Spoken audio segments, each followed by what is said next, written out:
explain that. Okay, so thank you. So thank you. Okay, so thank you for saying it. Let me explain this because this is like one of the biggest tricks that's being communicated.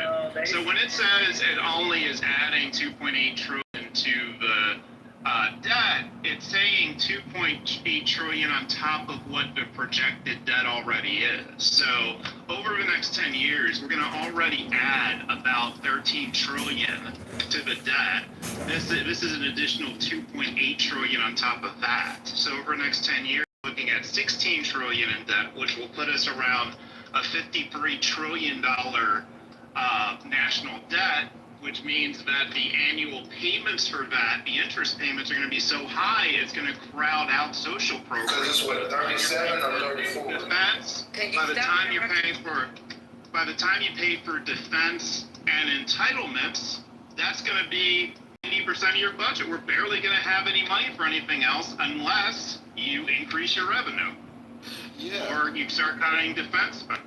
Yeah, so is it 34 trillion right now or 37? 37. It's 37 right now. But the biggest thing I think we're missing is the high tariffs that Donald Trump wants to come in hot with. We should, if you have a Democratic president, at least lower those tariffs. You may not get rid of all of them or whatever. We lowered tariffs and we already lowered taxes. Well, Donald Trump is talking about... We got to get some revenue from somewhere. Yeah, we do, and we don't tax the rich, and we don't tax a lot of corporations, ExxonMobil, these big corporations. You do the math, that could be a lot of money pumped into the country that we don't. You can get it from ExxonMobil. You can get it from ExxonMobil in places that don't pay. You understand? When you do the math for that, they don't pay a lot of tax either. They offshoot that money offshore, and so a lot of that money they don't have to account for. That's also something the government can go after. They can go after people who have that money offshore and go get that money and make folks pay taxes on money offshore and all that stuff. So yeah, look into that too. There's where you get your money from too. Well, first of all, when it comes to the tariffs, that's all consumption tax, right? So it is. The thing about that I'm saying, and I was trying to explain earlier with CEO, is there's going to be people spending less. There's going to be less consumption because why? People are not going to have any money. You cut SNAP benefits, money gets rerouted to, the consumption money gets rerouted. You're going to take whatever little change you get and get the food you get. You got to basically pay for your kids' lunch and breakfast that you didn't have to pay for when you send them to school every day. The SNAP benefits are cut, so now that's got more money coming out of your pocket, so that means you're buying less things. Even the things that you need that are made in other countries, that's gone. So you can just eliminate that whole thing right there with the tariffs. It just doesn't add up. The other part of it is the fact that there will be jobs cuts because of things like the Medicare and Medicaid programs being cut down. We're talking about 16 million people losing their benefits. Well, guess what? Not only those people are going to have to somehow come out their pockets, if they have any pockets for this, but all of the workers who would have been able to take care of them, they're not going to have any money, so they're going to cut those jobs. And that's across the board on all different levels. We're talking about from healthcare providers that are physicians, administrators, down to the janitor. They're all going to get cut because they're losing a method of payment that was by a whole bunch of Americans in need. It's gone. And on top of that, all of the mechanisms of regulations are gone too. All of that's gone. That's out the window. So which is crazy, Will. Which is crazy that if we impose a different tax on the 1%, like they was just saying, I'm pretty sure that would take care of it. You not charging Elon Musk. I live in the Bay Area where it's a Tesla dealership, and they don't even charge them fools taxes. Like, but you charge all the workers taxes? That shit don't make sense to me. I don't get it. Well, it's not that they don't get paid. Obama in the chat said something very interesting. Consumption is going up. Are you fucking joking right now? Come up here and explain, because I don't understand what you mean consumption is going up. No, I guess he's gone. He left. It doesn't matter what consumption is doing right now. I'm talking about what's going to eventually happen as tariffs takes its place. Remember, tariffs are still coming online even up to this month. It's not like it just like hit in one shot and all of a sudden everything went up in one shot. No, by the end of the year, you're gonna see the So prices shit did increase. so it did shoot up before the tariffs, and that was because people. Right, but not everything. Right. So now it's down. What's supposed to be the argument? Because I kind of. Well, it's not a contention. It's just the fact that it's making the realization of what these policies are going to cause.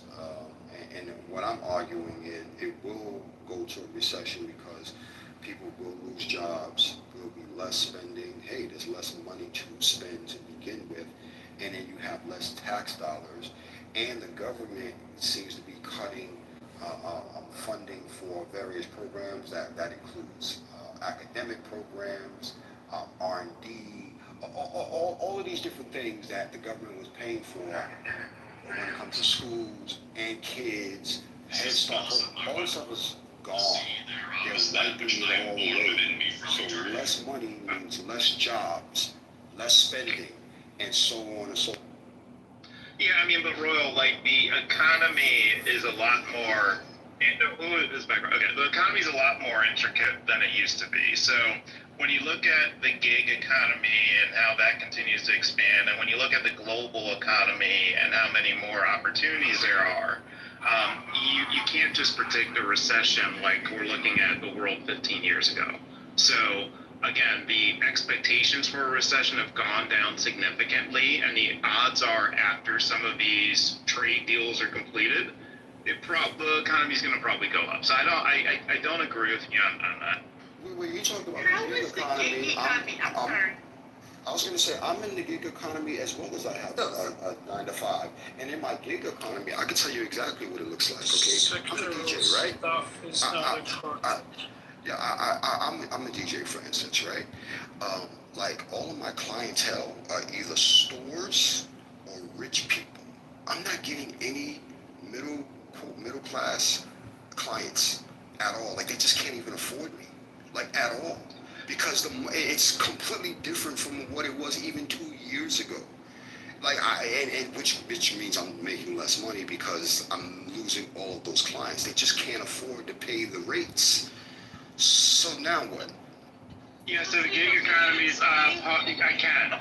The gig economy is You don't even know what I'm going to ask you to explain, but go ahead. All right. Okay. The gig economy is up 20% in 2025 compared to 2024.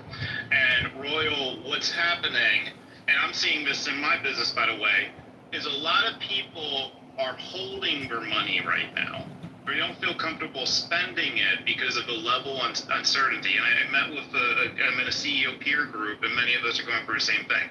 So it's not that a lot of businesses, they have the money, but they're not spending it. So once the tariff thing if that ever truly gets settled, then you're going to see a lot more liquidity in the marketplace.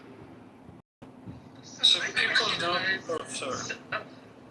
Okay, thanks. So my question was, I don't understand how you're factoring the gig economy into stemming a recession. That's my first part. And then the second part related to that is when you said the people are holding their money, those are people who have money to hold, right? But when you're talking about, because we know like the economy is primarily driven by the people who have the least amount of what is it called? I don't know my words now. Expendable cash or whatever the right term is. So I don't see how your analysis fits those people who don't have money they can sit on, who literally their outgo is in essentials. How does that and the gig economy stem a recession? I'm confused on that part. Okay, so I have data on the first point, and not so much the second one, so I'm going to let that be. On the first point, what ends up happening is we used to be in an economy where if you didn't have a full-time job, or if you didn't have a small business, then you were SLL, right? But now this alternative with the gig economy gives you another way to generate revenue. Anyone can be an Uber driver, etc. So it allows people to find work and to get multiple things for them. So that has created more elasticity in terms of what the what job opportunities, income earning opportunities are. So that shift plays a big role in the economy compared to 10, 15 years ago.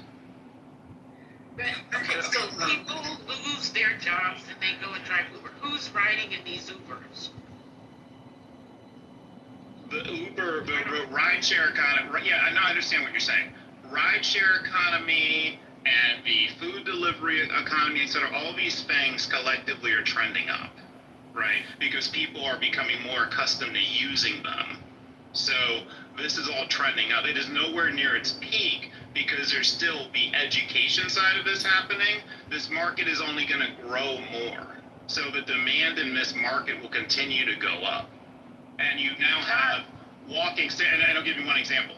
You now have walking cities where a lot of developers are beginning to basically say, okay, we don't have to worry about people having cars, right? This used to just be a thing in New York City, but now it's in Vegas, it's Nashville, and other places. We're building communities where you assume your tenants aren't going to have cars, and they basically are going to ride share everywhere. So this is beginning to come into urban planning. Okay, so like I hear a lot of spin. I'm sorry. Let me first agree before disagreeing. I agree that the recession indicators were blinking much more brighter red earlier before some of the trade, like restoration of some certainty in trade deals. I think we'll still to see, but if we look at different forecasts, they moved the forecasting down to like 38%.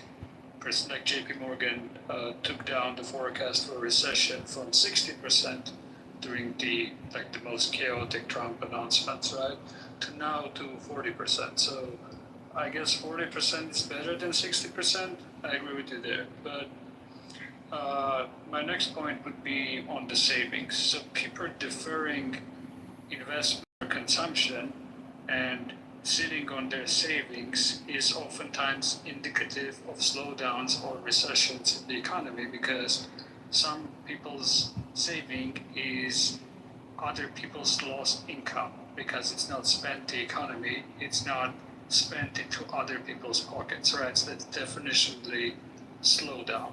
Whether slowdown is a recession, we'll get to that in a second. The other point, gig economy, yes, does provide. Can we focus on your savings point for 1 second before you go to the gig economy? Yeah. Okay. So that point actually supports what I was trying to say, which is a lot of people are sitting on their money right now because of the uncertainty, but I expect that money to get deployed by the time we get to Q4, because if the tariff situation is resolved, people will feel more. Sure. You're in order. I have a question. Can I finish my point? Yeah, go ahead, Phil. Go. My bad. Yeah. The deployment of later, it's still missed time in the quarterly economy, right? That's why whatever happens, right, you have already slowed down GDP forecast for an anemic year of growth in the United States. So whether you hit a recession, you don't hit the recession, all of this is bad, right? I don't understand why we're trying to find a silver lining to a slowdown in the economy, and that's my second point. Yes, the economy does create some elasticity for the rest of the economy. That doesn't mean it's a good thing, because it's a precarious work when people go into that work when they don't have better opportunities in a slowdown or a recession, right? That's why gig economies above trend participation correlates also with slowdowns or recessions, right? So why are we celebrating? Okay, I guess it's a good thing to have an elastic pool of jobs that people can do, sure, but is it a good thing? Well, overall, no. the good part about it, though, Phil, is that now you have people who otherwise just wouldn't have income, who do have income. So you have some people who, you know, like they may have been staying at home for whatever reason, and now they can do gig work. Or you have people who are in between jobs, and normally they just would be collecting unemployment. They can do gig stuff. So that is the transit. CEO, I understand what you're saying, but that's like these, and I can reply. It's very with your rare, version though. that a lot of people getting out of work is good for me because it's going to lower inflation, and lower inflation is good for economy. And I can spin that all of the Trump policies are anti-inflationary because they drive United States economy into recession, but it's good because I'm not trying to go there. you know, like there's a limit to, like, I'm not saying you're defending policies, but maybe too much silver lining in there. Think about this policy. I mean, or this question or thought. You have a lot of Americans, when you do the math on aggregate, a lot of Americans don't even have $1,000 to hold on to. So you're talking about the 3% or a pool of people who have the money to sit on. That's fine for those who have it, or liquidity, or whatever the case may be. You know, that's good for you or whomever may have that, but a lot of other people do not have backup retirement or savings or this kind of stuff. Those are the people that sometimes, most of the time, they're not concerned themselves with Wall Street when they are financially sinking to try and raise their head above water. That's a problem that some of these market folks sometimes don't think about when you see people struggling in Main Street. You folks do talk about the market and all of this, and you know, those arrows blink and they were green, Dow Jones and all that, up, great, but the average American's like, okay. You know, because that's something I want y'all to think about and stuff. I do math. I look at that stuff. Yeah, it's great for those who like it or whatever, but it's also a lot of charts and it can be boring. At the end of the day, most Americans ain't reading no charts and they ain't looking at no stock market. So that's something I want you to think about, especially for those who may not have even an average $1,000 to $2,000 on average in their savings account. That's something to think about. That's some big math. And it's a lot of people in aggregate in that math that fit that. I guess one of the things we have to think of is, like, what does success look like for the economy, right? Because if we go back to the Clinton years, we had budget surpluses, we had an internet boom, we had stock market. Yeah, we had a stock market going up, we had low unemployment, and do you know only 59% of Americans were satisfied with that economy? So, like, if that gets you 59% satisfaction, well, how can you do better, right? So it seems like structurally, it just seems like structurally, with capitalism, with our economy, like you're gonna always have some challenges. That's the last time that the 1%, 5%, whatever percent they want to say was taxed. Right.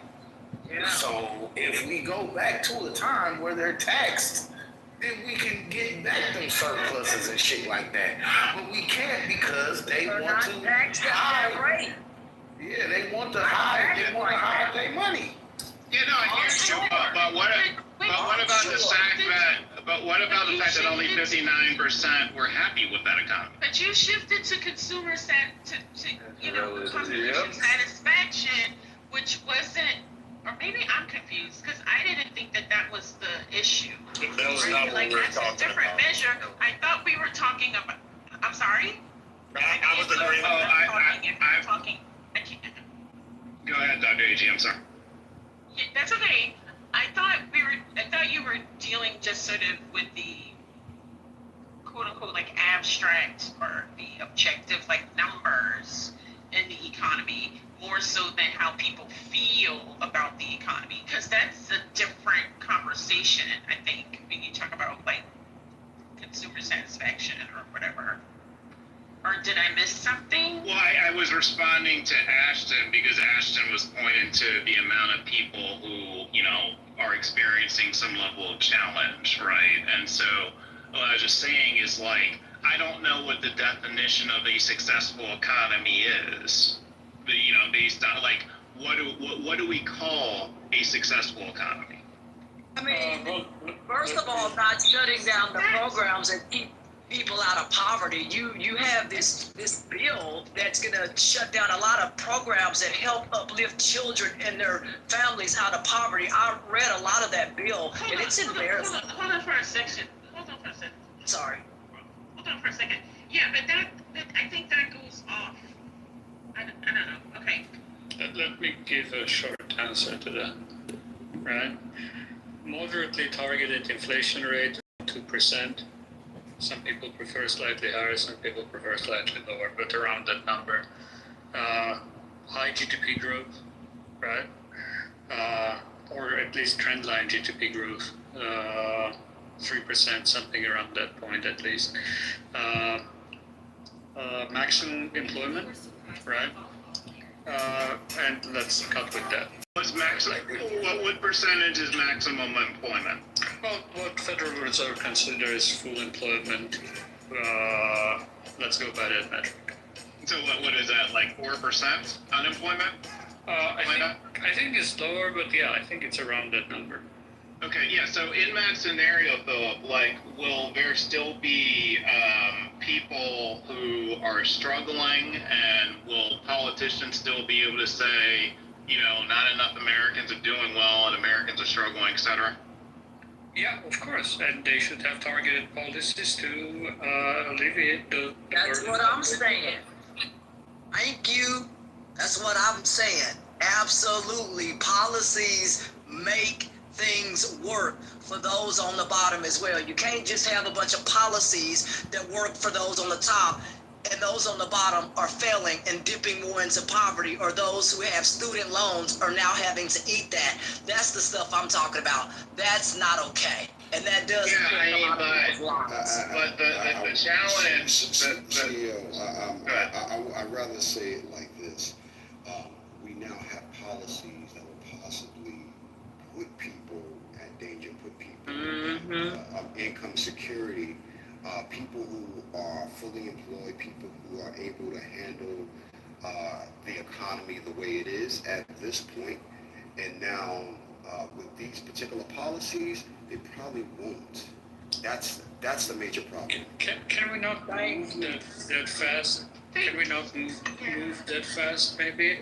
And like my basic 3 points, we can talk about income inequality, economic mobility, poverty alleviation, and all of that in a second, right? But the basic 3 points that I outlined are not met by the Trump administration already. Yeah, no, I hear you, but like, I guess the thing about it is that you're gonna still have income inequality, and so it's always gonna create the same kind of structural challenge. So, for instance, in the Black community in the early 1990s, the poverty rate was around 33%, and today it's around like 15% or so. The country as a whole, the poverty rate has gone down significantly, but I don't. You know, in many cases, the arguments, the conversations are the same as they were 30 years ago, because what people see is the disparity. So it's not only like, So are we it's not only raising the floor, but it's like raising the floor and you still have the disparity. So what structurally, how do you fix that? See, I'm not catching the conversation, right? Like, are we talking about how people feel or experience things, or are we talking like some numbers that we have a certain level of confidence in and It's a blend.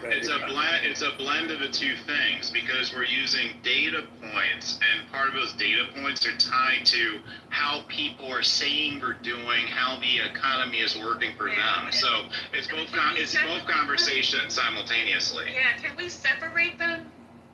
Because, I mean, But okay, so for instance, if we were to separate them and go purely off an analytical perspective, then the second best period after the Clinton years was Trump 2017 to 2019, right? So Well, but that good. I'm so confused because I didn't know that the conversation was comparative. I thought there was a conversation about whether or not we are facing the potential of a recession and what are the market or what are the economic indicators that best allow us to answer that conversation, right? And so I went down an Ashton rabbit hole. I can go out of it. I can get back out of it. So, Okay, I'll come out of it. Don't Okay. blame me. I'm not sending y'all. It was your rabbit hole, Ashton. It was. Look, it's a thought. I mean, it was a thought, but yes, you can separate it and talk about it later. I do understand that. I just brought that up because not everybody has money to sit on. That's what I was saying, because they were talking about people holding their money, and I thought there are some people out there that may not have money to hold. That's all I I was just saying. want to let y'all know CEO loves the rabbit hole. CEO's in here? Hi. You talking to me? What's up? Hi, you're in here. Hi, that's what I said. Oh, got it. CEO, Not Mel throwing me under the bus 2 weeks ago. I don't know. You was loving that rabbit hole yesterday. CEO, what I had said was about the taxes and shit. Somebody called my name. Who was it? It was me, Dr. A.G. April. I was wondering what is going on. I needed to hear you say that. Exactly. I'm like, what's going on? Like, can you hear it? Like in my, I'm like, what is happening? Well, Dr. AG, I hope you appreciate that I self-declared a rabbit hole. Yes, yes, thank you. See, I mean, that sounds like a clear and present thing that could happen, and it's being like glossed over by, you know what I'm saying, by everybody. It's like, this is, What is it? I just was talking about the taxes that could be imposed on the 1%. Or 5% or 10% or whatever it is. No, the elites, the people that have the oligarchs in this country. Right, but when is that gonna happen? The people that don't pay taxes, but they make us pay taxes. Right, but The everyday person. right. Right, but hold on. But that's not an option that we're facing. Or did I miss something that happened in the news recently? Somebody's background is loud. That's Diesel. Oh, okay. My bad. Like, yeah, we can say, well, if this, if that, if this. What do the people say on the time? If was offensive. No, Doc, I just was using that as a solution. I wasn't, you know what I'm saying? I was saying that could be a solution. That's what was happening when we did have the surplus that he was just talking about. When we had the money. Right, Diesel, but that's not an option. Like, it's not a reasonable option. It's not a part of what anybody who's making this decision is considering at the moment. Right? Like, nobody, that's what I'm saying, unless I missed something, nobody has introduced that as a resolution to